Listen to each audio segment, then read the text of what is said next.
Bonjour à tous, donc un petit corrigé des deux exercices qui étaient donnés pour le mouvement circulaire uniforme. D'abord l'exercice 1.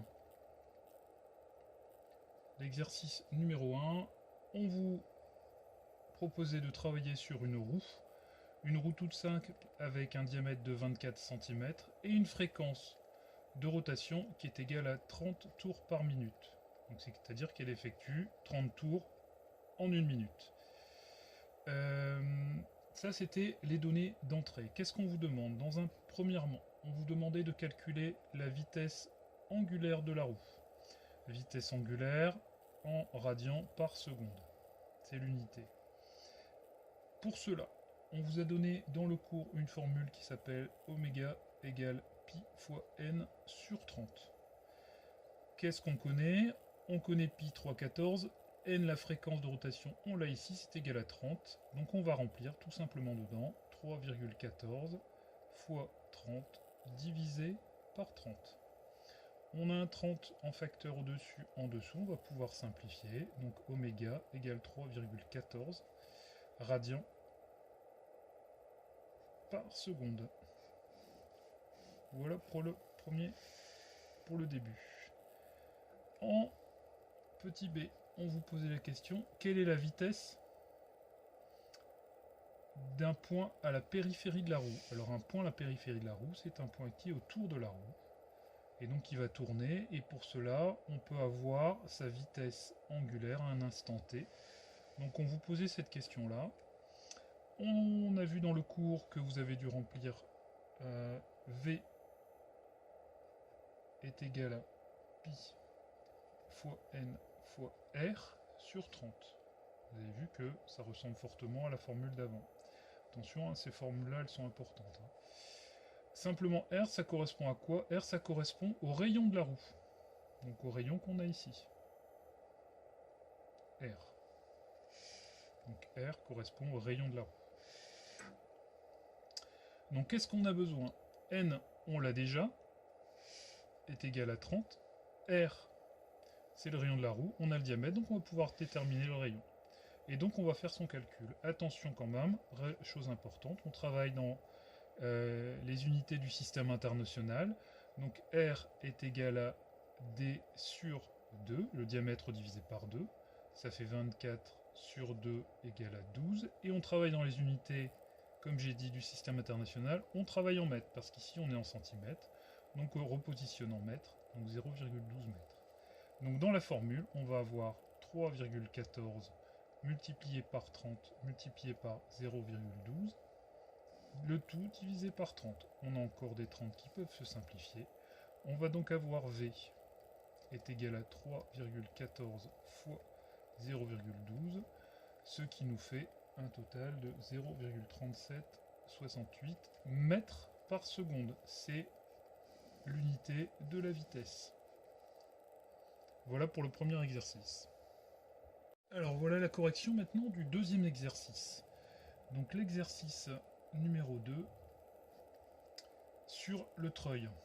Alors on vous a travaillé sur un treuil. Un treuil, c'est un appareil qui permet de monter des charges. Donc on avait le tambour du treuil sur lequel on a un câble qui est enroulé et qui vient tirer une charge vers le haut, qui vient monter une charge. Donc, en données d'entrée, on avait le diamètre 500 mm.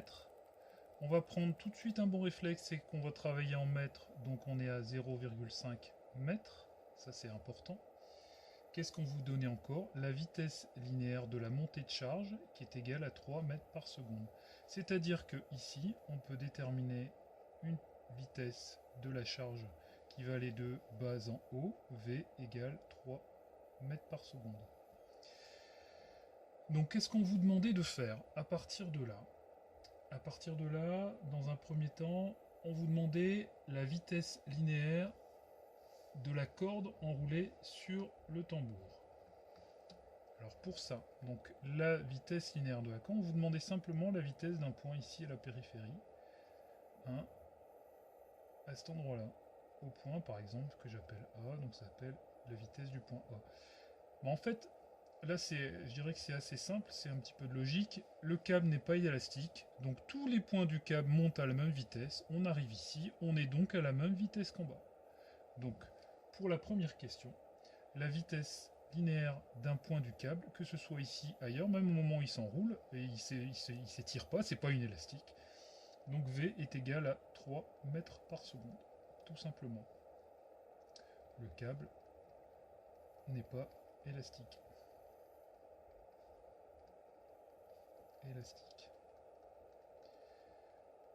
Pour le petit b, on vous demandait quelle est la vitesse angulaire du tambour.